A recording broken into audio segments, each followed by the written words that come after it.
Hello my friends, John LaRuffa here with another rules speed through. And in this episode, I'm going to take a look at path of civilization, pardon me. I'm going to teach you how to play this from a solo standpoint. And the whole goal of these playthroughs, these rules speed throughs, is to make sure that you understand the rules after you've learned them once. So this is an idea to refresh you, to get you back in the game, okay?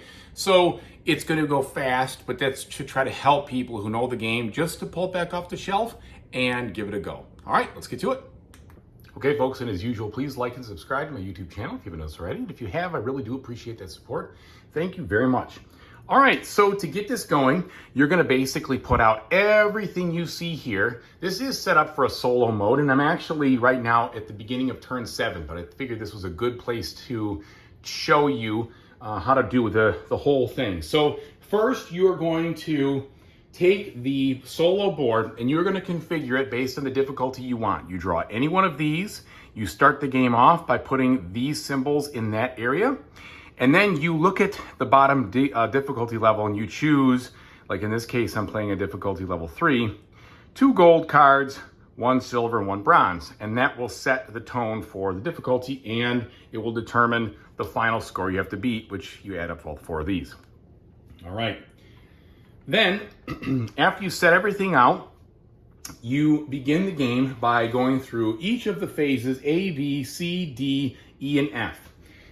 They give you a handy reminder down here, or this card right here, that really goes through the entire game, which is very nice. And we're going to use this as we go through it. I'm just going to kind of sport it right there as a reference. So the first thing you're always going to do is you're going to deal out any leaders that you need to and any monuments that you need to in 2 separate piles, okay? Then you are going to choose from your 5 cards which card you want to discard and which other 4 cards you want to play in the B columns and the D columns, all right? And after you've made that choice, you move on to collecting any of the icons over here, limited to the total number over here in your population track. So I can collect up to 7, and basically to collect them, I will take the cubes and put them into these trays, okay? Because all these square icons correspond to putting cubes in those trays, which you can spend later. Then I go to phase C, and in phase C, I'm going to evaluate, does the AI do anything in this phase at all or not? What it will do is it will move up on this cultural advancement track in certain areas. It will take monuments, it will take leaders, and it will set the difficulty of the military challenge by assessing where the red, or whichever color, I think it's always red, the third party is, and then adding to it. And the third party is determined based on the value up here in these military challenge cards. Okay, once you have gone through him, you can look at yours, and you can do it simultaneously, but if there is a conflict, if both of you decide to move up or buy a card or buy one of those cards, you will look to their priority to see who wins. And that is detailed over here versus over here. So whoever's highest in the priority will get the first choice of that card, okay?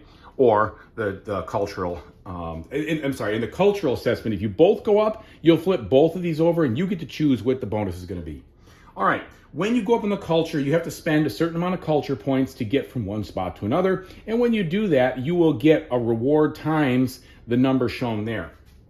When you buy a monument, you will pick one up and you will put it after you pay the cost. The cost is either 2, 4, or 7 of those cubes there, and you'll get the immediate benefit from it. So for instance, this one gave me 2 in the base military power, and it'll be worth some points at the end of the game, and then you leave it right here.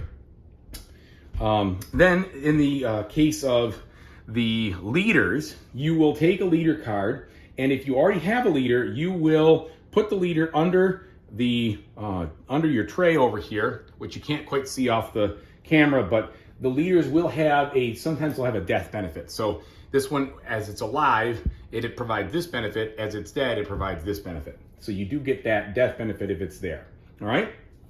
After that, you move into phase D. D is quite simple. You will gain a certain number of research moves on these tracks, depending on the icons you have, limited to the number here. So I have 7 over here, and luckily I have 7 over here. So that means I can move up a total of 7 times. After that, you must buy one of the cards in the 5 offers. When you buy the card, you will pay 1, 4, 7, or 10 of the specific research track tokens that you have here in one of the categories. You can buy double cards, you can buy the same card over and over, you can do whatever you want, and then you will always get that top icon, if you remember, after you buy the card and you put it over here. So you buy the card, you get that immediate benefit, and then you put it up on the E slot right there. And then finally, in the F slot, you will resolve the challenge. If it is I